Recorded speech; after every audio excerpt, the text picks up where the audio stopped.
অসম কলা ৰত্ন বঁটাৰে তিনিচুকীয়া জিলালৈ গৌৰৱ কঢ়িয়াই আনিলে বাৰেকুৰিৰ কণমানি লীতাশ্ৰী চাউৰকে। তিনিচুকীয়া জিলাৰ পুনৰ গৌৰৱ কঢ়িয়াই আনিবলৈ সক্ষম হ'ল তিনিচুকীয়া জিলাৰ বাৰেকুৰি অঞ্চলৰ কণমানি নৃত্যশিল্পী লীতাশ্ৰী চাউৰকে। গুৱাহাটী উজান বজাৰস্থিত বিবেকানন্দ কেন্দ্ৰত অনুষ্ঠিত এক অনুষ্ঠানত ইণ্ডিয়া ডেভেলপমেণ্ট কালচাৰেল চেণ্টাৰৰ তৰফৰ পৰা লীতাশ্ৰীক প্ৰদান কৰা হয় এই সন্মান। অসম ভিত্তিত অনুষ্ঠিত হোৱা এই সন্মান আজৰি আনিবলৈ সক্ষম হয় বাৰেকুৰিৰ কণমানি নৃত্যশিল্পীগৰাকীয়ে। অসম ভিত্তিত অনুষ্ঠিত হোৱা বিহু নৃত্য প্ৰদৰ্শন কৰি সহস্ৰাধিক প্ৰতিযোগীৰ পৰা নিৰ্বাচিত হৈ বাৰেকুৰিৰ লগতে তিনিচুকীয়ালৈ এই সন্মান আজৰি আনিবলৈ সক্ষম হয়। শিশু নৃত্যশিল্পী লীতাশ্ৰী চাউৰক আৰু অভিভাৱকে উল্লেখ্য যে বিগত দিনসমূহত ৰাজ্যখনৰ বিভিন্ন স্থানত বিভিন্ন প্ৰতিযোগিতাত অংশগ্ৰহণ কৰি বিভিন্ন পুৰস্কাৰ পাবলৈ সক্ষম হৈছে কণমানি লীতাশ্ৰী চাউৰকে। লীতাশ্ৰীৰ এই সফলতাত পিতৃ মাতৃৰ লগতে সমগ্ৰ গাঁওবাসী উৎফুল্লিত হৈ পৰা পৰিলক্ষিত হৈছে।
অসম কলা ৰত্ন বঁটা লাভ কৰিবলৈ সক্ষম হৈছে। কি ক'বা এই মুহূৰ্তত আৰু ক'ৰ পৰা লাভ কৰিছে বঁটাটো?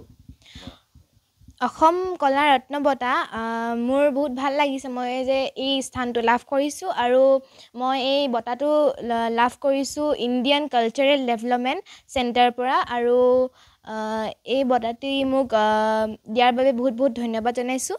ক'ত হৈছিলে অনুষ্ঠান? অনুষ্ঠানটো গুৱাহাটী উজান বজাৰ হৈছিলে। তোমাৰ ঘৰ আৰু ক'ত থাকা বৰ্তমান? মই তিনিচুকীয়া বাৰেকুৰি ছোৱালী হয় আৰু আমি মই পঢ়াৰ ক্ষেত্ৰত কাৰণে মই ইয়াত চাবুৱাত আছোঁ। আৰু কি কৰা তুমি? বিহু নৃত্য? মই বিহু নাচ নাচি ভাল পাওঁ আৰু মডেলিং কৰি ভাল পাওঁ আৰু সৃষ্টিমূলক নৃত্য প্ৰায় এতিয়া শিকি আছোঁ। পিতৃ মাতৃক কি ক'বা? পিতৃ মাতৃক মই বহুত ধন্যবাদ জনাইছোঁ যে মোক ইমানখিনি আগবঢ়াইছে আৰু ইমানখিনি ষ্টেজলৈ মোক লৈ যাবলৈ বহুত বহুত ধন্যবাদ জনাইছোঁ আৰু মোৰ পিতৃ মাতৃয়েদি বহুত কষ্ট কৰিছে এইখিনি ইমান ডাঙৰ প্লেটফৰ্ম এটা পাবলৈ আৰু সেইটো কাৰণে মোক পিতৃ মাতৃ বহুত ধন্যবাদ জনাইছোঁ। বিহু নৃত্যৰ বাহিৰে মই আজৰি সময়ত মডেলিং কৰি ভাল পাওঁ, সৃষ্টিমূলক নৃত্য নাচি ভাল পাওঁ আৰু লগতে পঢ়িবলৈ ভাল পাওঁ। মই 3 বছৰৰ পৰা বিহু নৃত্য নাচি আহিছোঁ। মই ক্লাছ 5ত পঢ়িছোঁ। বিবেকানন্দ কেন্দ্ৰীয় বিদ্যালয়, লাইপুলি, তিনিচুকীয়া। পিতৃ হিচাপে মই আজি এই মোৰ ছোৱালীয়ে কলা ৰত্ন বঁটা পাইছে, অসম কলা ৰত্ন বঁটা। এই বঁটাটো পোৱাৰ বাবে মই বহুত আনন্দিত হৈছোঁ আৰু তাই যাতে আৰু আগবাঢ়ি যাওক সেইটোৱে মই কামনা কৰোঁ। কেনেধৰণে আগবাঢ়ি লৈ যাবৰ কাৰণে চেষ্টা কৰিছিলে নিজৰ ছাত্ৰীগৰাকীয়ে? কিমান বছৰৰ পৰা এই ক্ষেত্ৰত আগবাঢ়িছে? তাইক আমি 3 বছৰ সৰুৰ পৰা আগুৱাই নিছোঁ নচাৰ ক্ষেত্ৰত আৰু ভৱিষ্যতলৈ আপোনালোকৰ সকলোৰে পৰা সহায় লাগিব আৰু সহায় সুবিধা সকলোৰে পৰা আমি বিচাৰিম ছোৱালীজনী আগুৱাই যাব পাৰে।